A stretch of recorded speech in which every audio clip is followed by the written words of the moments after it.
Assalamualaikum warahmatullahi wabarakatuh. Nama saya Muhammad Ridwan Sitorus, NPM 1904010056, mata kuliah kompensasi. Di sini saya menjawab ujian UTS masalah kompensasi. 1. Jelaskan 5 definisi kompensasi dari 5 pakar yang berbeda. 1. Menurut pakar Ivan Šepac (1995) mengemukakan kompensasi adalah fungsi Human Resource Management atau HRM yang berhubungan dengan setiap jenis reward yang diterima individu sebagai balasan atas pelaksanaan tugas-tugas organisasi. Pegawai menukarkan tenaganya untuk mendapatkan reward finansial maupun non-finansial. Yang kedua, menurut pakar Atmosudiro dalam Nasution 1994-2-160 mengemukakan sebagai berikut.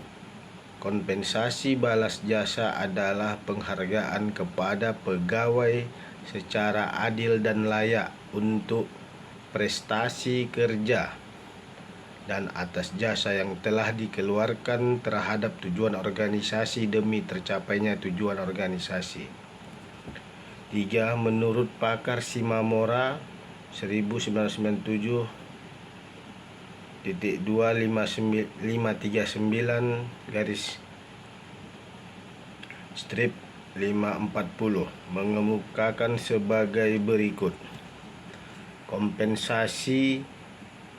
Compensation meliputi kembalian finansial dan jasa terwujud dan tunjangan-tunjangan yang diterima karyawan sebagai bagian dari hubungan kepegawaian. Kompensasi merupakan apa yang diterima oleh karyawannya sebagai ganti kontribusi mereka pada organisasi. Keempat, menurut pakar Nawawi 1998-315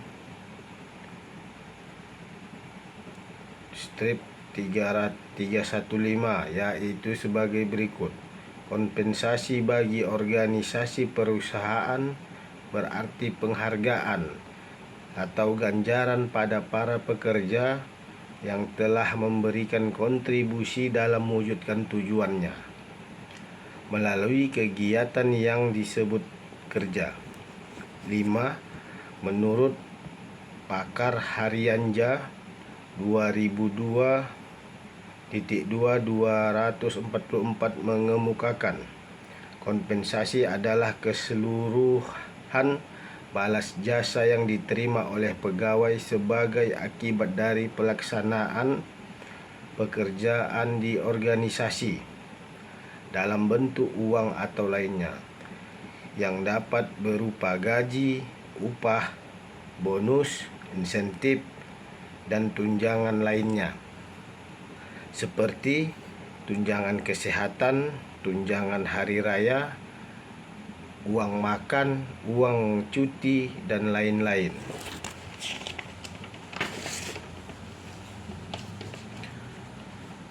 2. 10 istilah yang terkait kompensasi dan penjelasannya. 1. Reward adalah suatu bentuk penghargaan atau imbalan balas jasa yang diberikan kepada seseorang atau kelompok karena telah berperilaku baik, melakukan suatu keunggulan atau prestasi atas tugas yang diberikan sesuai target yang ditetapkan. Kedua, performance adalah hasil kerja yang dapat dicapai oleh seorang atau sekelompok orang dalam suatu organisasi. Ketiga, profit adalah laba bersih atau sebuah keuntungan yang pengusaha peroleh atau juga keuntungan dari sebuah bisnis. Minimizing cost bisa disebut juga meminimalisasi biaya, adalah asumsi perilaku bahwa individu atau perusahaan akan berusaha untuk membeli sejumlah barang atau masukan dengan biaya paling rendah dengan tujuan untuk meminimalkan biaya untuk setiap tingkat output. Remunerasi adalah jenis kompensasi lain yang diterima karyawan atau eksekutif perusahaan untuk pekerjaan mereka. Biasanya mencakup gaji pokok atau upah. Maximizing income adalah imbalan jasa atau penghasilan yang diterima dalam jumlah sebanyak-banyaknya.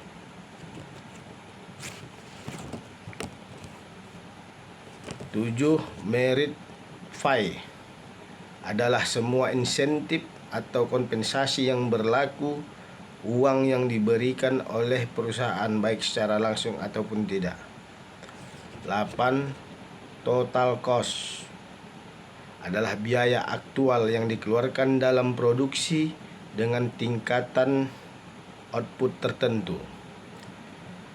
9. Skill based pay adalah merupakan upah yang dibayar pada tingkat yang diperhitungkan dan berdasar pada keterampilan di mana pekerja menguasai, menunjukkan, dan berkembang dalam mewujudkan pekerjaan mereka. Terakhir, 10. Merit increase adalah kenaikan gaji berdasarkan prestasi masing-masing karyawannya. Soal ketiga, jenis-jenis kompensasi lengkap dengan balas jasa atas pekerjaannya. 1. Kompensasi langsung adalah segala macam imbalan yang berwujud seperti uang, gaji, THR, dan macam tunjangan, insentif, dan bonus, pembayaran prestasi, pembagian laba perusahaan, dan opsi saham. 2. Kompensasi tidak langsung. Jenis yang satu ini juga berwujud uang yang diberikan perusahaan, namun tidak secara langsung kepada karyawannya, melainkan melalui pihak ketiga. Misalnya, karyawan diikut sertakan di program BPJS dan tenaga kerja. 3. Kompensasi non-finansial. Kompensasi jenis ini tidak ada kaitannya dengan uang, melainkan kompensasi yang didapat bernilai positif. Misalnya, dikasih menempati rumah dinas, transportasi dinas, fasilitas liburan, paket wisata. 4. Kompensasi yang berbentuk material tersebut saat ini masih berkembang di desa-desa karena prestasi yang diberikan sukar dinilai dengan uang, tetapi lebih mudah bila diberikan berbentuk material atau barang. Contoh, balas jasa yang diterima oleh buruh-buruh bangunan rumah dan sebagainya. Selain upah mereka terima, mereka juga kadang-kadang disediakan makan siang oleh pemilik bangunan. Makan siang ini berupa nasi dan lauk pauknya yang disebut dengan bentuk barang.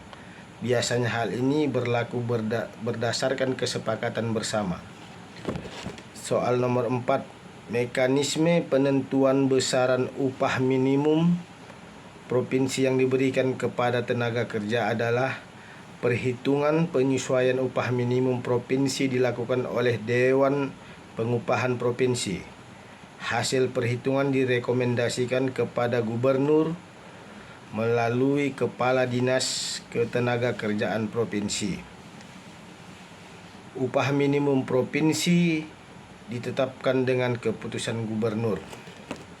Soal nomor 5, dalam ilmu manajemen kompensasi ada yang disebut dengan diagram model tradisional berdasarkan jabatan. Maksudnya adalah agar suatu struktur organisasi dapat didefinisikan sebagai sistem yang digunakan untuk mendefinisikan setiap pekerjaan organisasi, untuk mengidentifikasi setiap pekerjaan, fungsi, dan kemana ia melapor ke dalam organisasi itu. Suatu struktur kemudian dikembangkan untuk menetapkan bagaimana organisasi ini beroperasi untuk melaksanakan tujuannya.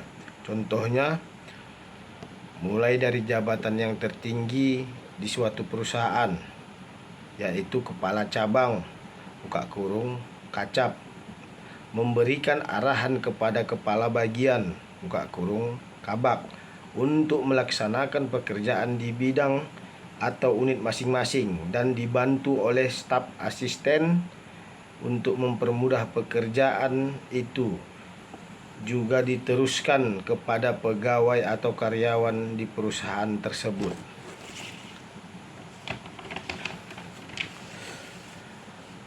Soal nomor 6, kondisi aman dan sehat dalam bekerja di perusahaan dikatakan sebagai bagian dari kompensasi.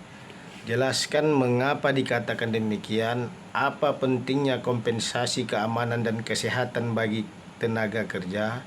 Masalah keamanan dan kesehatan kerja itu tentu mudah dipahami, merupakan suatu aspek penting dalam usaha meningkatkan kesejahteraan, produktivitas kerja, sehingga menjadi suatu kewajiban dari perusahaan organisasi untuk meningkatkannya. Sebab bila mana dilihat dari sasaran MSDM sebagai filosofi dalam melakukan berbagai programnya, yaitu sasaran organisasi, individu sosial dan fungsional, peningkatan keselamatan dan kesehatan kerja dari aspek organisasi akan dapat meningkatkan produktivitas pegawai, mengurangi biaya akibat keselamatan kerja, dan mengurangi kesalahan. Demikian jawaban dari saya, Muhammad Ridwan Sitorus. Assalamualaikum warahmatullahi wabarakatuh.